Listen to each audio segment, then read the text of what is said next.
Hello friends, welcome back to my YouTube channel. My name is Riya Gandhi, and in today's video, we are going to cover one of the most important works of literary criticism, often considered to be one of the very first formal literary pieces of literary criticism, and that is Sir Philip Sidney's An Apology for Poetry, or The Defense of Poetry. Since it is so significant in the history of literary criticism, it is frequently asked in UGC NET English exam.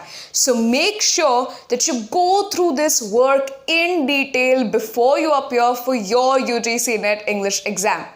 And since it is so important, I have decided to cover this work in detail in this video and divide it into two major parts. In the first part of this video, I will be covering Sir Philip Sidney's life, his contributions as a poet, and discuss some of the key ideas in the first half of this particular essay. Stay tuned till the end of this video and make sure that you are taking notes.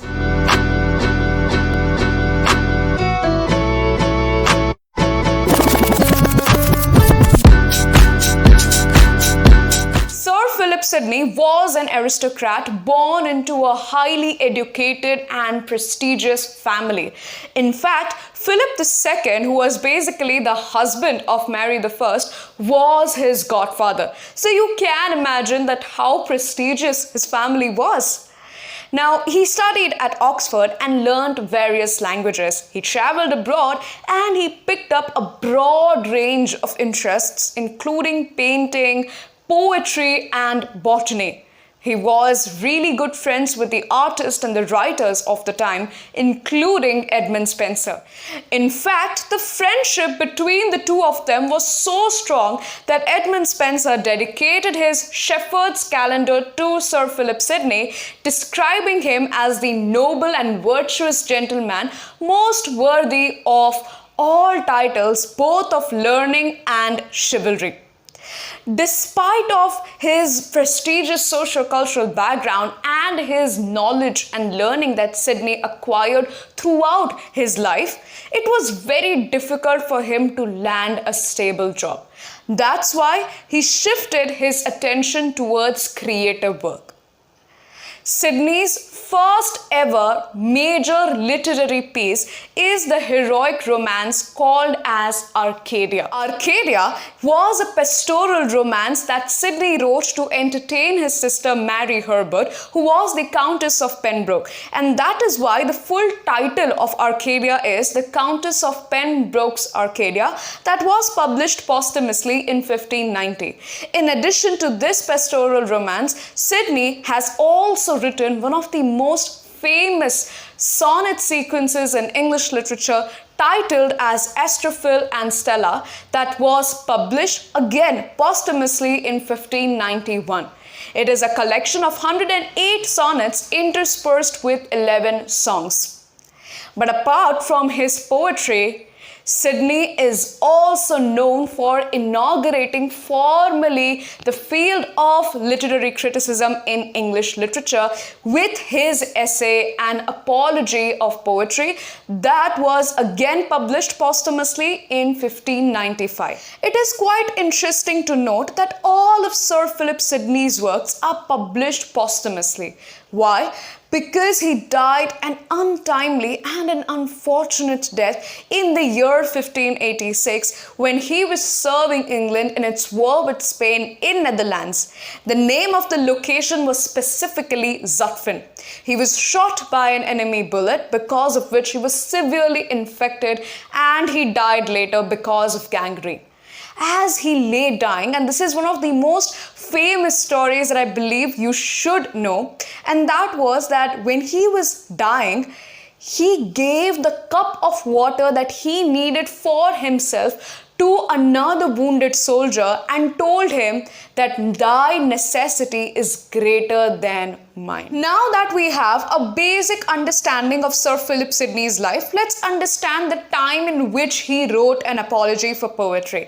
So the time in which Sidney wrote this particular essay, it was a time of immense socio-cultural and political changes. It is broadly marked under the Renaissance age, which is basically from the mid-15th century to the mid-17th century. And it is specifically under the Elizabethan age that lasts from 1558 to 1603, marking the reign of Queen Elizabeth I. So during this time, the values that began in the Renaissance age continued even in the Elizabethan age. So values like the spread of humanism, which basically meant learning ancient Greek and classical Latin. At the same time, there was this quest for knowledge, that thirst for learning more, acquiring more knowledge, and the need to be more courtly in manner, at the same time to have that civility and courtesy, to become the gentleman. All of these ideas were prevalent and running around during the Elizabethan age. So Castiglione's The Book of the Courtier was really famous during this point of time. At the same time, Gutenberg invented the printing press, because of which ideas and books were widely circulated, and there was an increased readership because of this thirst of knowledge. Now, while these ideas percolated in the Elizabethan age, writers like Sir Philip Sidney felt the need to write in English because there was an upsurge in the nationalistic feelings. Due to the defeat of the Spanish Armada in 1588 and for various other reasons, you see an upsurge of nationalistic feelings. That is why writers like him, they felt the need to write in English language, which was more of a vernacular and colloquial language and less of elite language like Greek or Latin. And we discussed this as well in our previous video on Geoffrey Chaucer. So you see, this essay also, that is an apology for poetry, is written in English language. But there are various other classical references which gives us the idea about the time in which this essay was written. Sir Philip Sidney's An Apology for Poetry was written as a response to Stephen Gossone's School for Abuse that was published in 1579. In this work, Stephen Gossone has used very derogatory terms for poets, calling them pipers and jesters of the Commonwealth. So in this particular essay, Sidney has tried to restore the rightful place of poetry. He has provided the definition of poetry and refuted all the major criticisms of poetry by providing rightful and rational reasons. He begins this particular essay by sharing an anecdote when he and his friend Edward Wotton went to learn horseback riding from Giovanni Pietro Pugliano in the court of the Holy Roman Emperor. After sharing this particular anecdote, he shifts his attention to the concept and the topic of poetry and tells that since people call him poet now, he needs to defend his unelected vocation because it has fallen from its position to becoming the laughing stock of children. Sidney says that how as infants we are nursed into being children, similarly poetry is the first nurse that introduces children into learning. He then gives the examples of Greek poets like Homer and Musaeus, Latin poets like Livius and Aeneas, Italian poets like Dante, Boccaccio and Petrarch, and English poets like Gower and Chaucer, who have inspired the later poets to beautify our mother tongue. After providing this due importance to poetry, Sidney talks about various names that were given to poets during that point of time. For example, in Rome, poet was known by the Latin word vates or vatus, which basically means a seer or a prophet. And he provides various examples like Virgil's poems or even for that matter, David's Psalms, and how he talks about that there is an inextricable link between a poet and a prophet, or between poetry and prophecy. Then, talking about how a poet is called in Greek, he talks about that the poet in Greek is called as poetes, which means a maker. And according to Sidney, this is the most appropriate term for a poet because a poet is not tied to any particular subjection. Rather, he invents something new using his imagination. And that's when he provides one of the most famous lines in English literature, one of the most oft quoted lines in English literature, and that is, "The world of nature is brazen. The poets only deliver a golden." According to Sir Philip Sidney, poetry is an art of imitation, which is almost similar to Aristotle's word mimesis. And not just that, but according to Philip Sidney, poetry is a speaking picture with an end to teach as well as to delight. What does this mean? This basically means that poetry, being an art of imitation, it imitates the realities around us. It imitates nature that we are living in. And not just that, it goes beyond that and talks about how that nature should be, how that reality should be through using their imagination.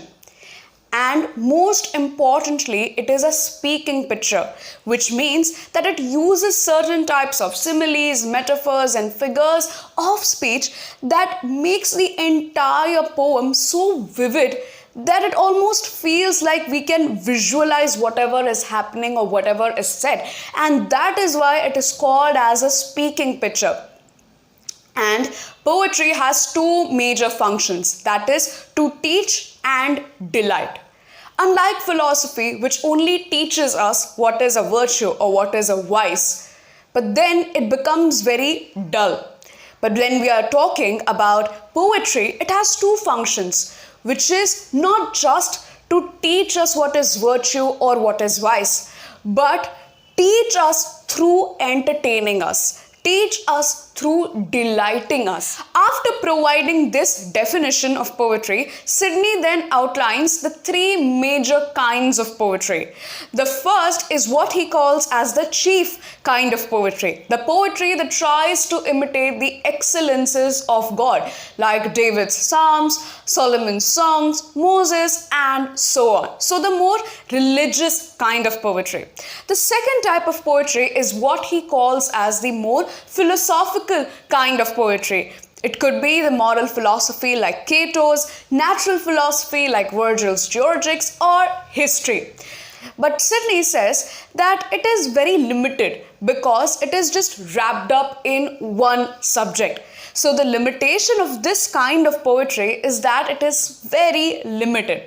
The third type of poetry is what Sidney calls as the right kind of poetry, and the poets are called as the right kind of poets. Others, that is the first two, they are just versifiers, but the third is the right kind of poets. Why? Because they are not limited to one particular subject. They are not limited to what is. Rather, they are focusing upon what may be or what should be.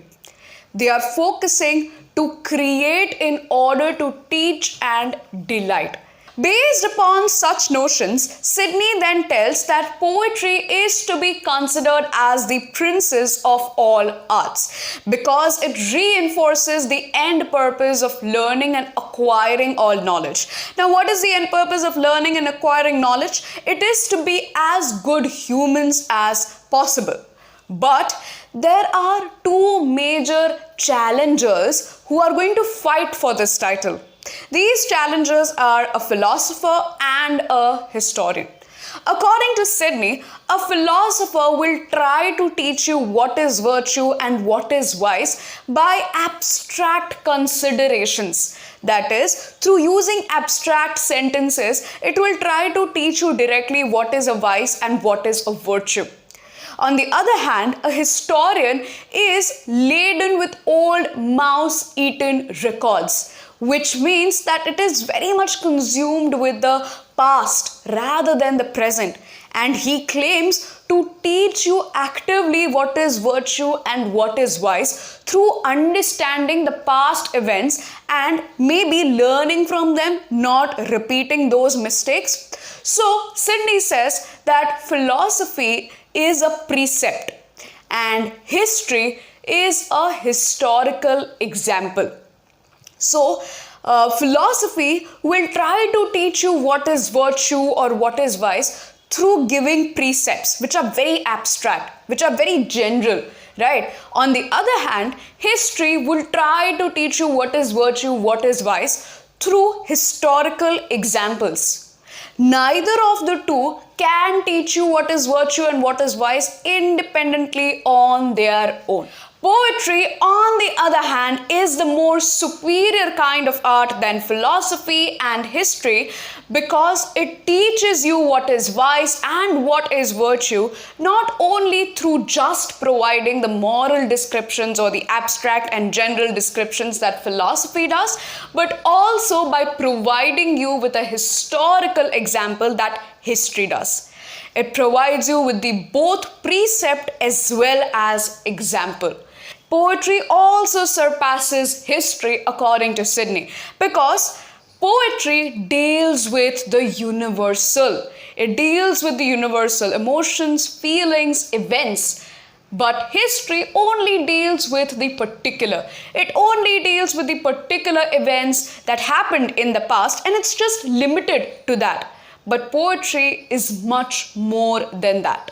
To explain how poetry constitutes both the precept of philosophy as well as the example of history, Sidney provides two important examples. The first is the story of Menenius Agrippa, a Roman politician who reconciles the people of Rome with the Roman Senate by talking a moral allegory related to mutiny. And the second story is of Nathan, a prophet from the Hebrew Bible, whom God sent to bring the psalmist David back to faith who had initially abandoned religion.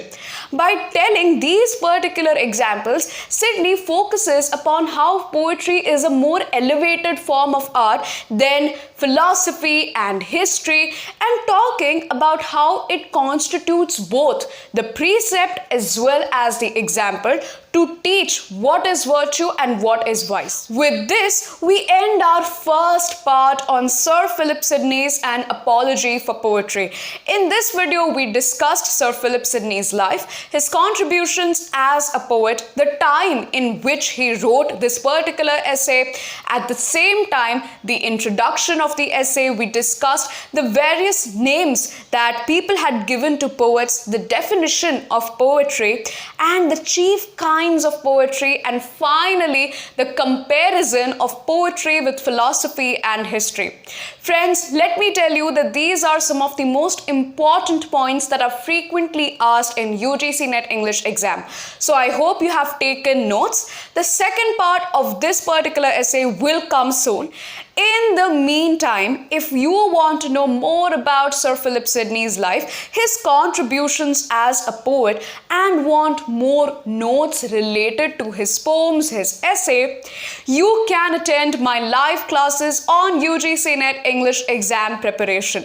In these classes, I am not only just sharing the essential tips and strategies that help me crack UGC NET English exam, but I'm also covering every important poet, writer, author in the history of British English literature and Indian English literature in a very detailed and simplified manner.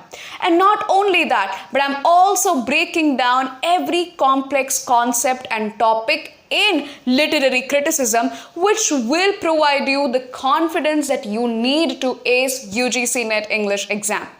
Since these are live one-on-one coaching classes, I'm also providing personalized guidance and sharing feedback tailored to your needs and requirements, trying to fill the gaps in your UGC NET English exam preparation.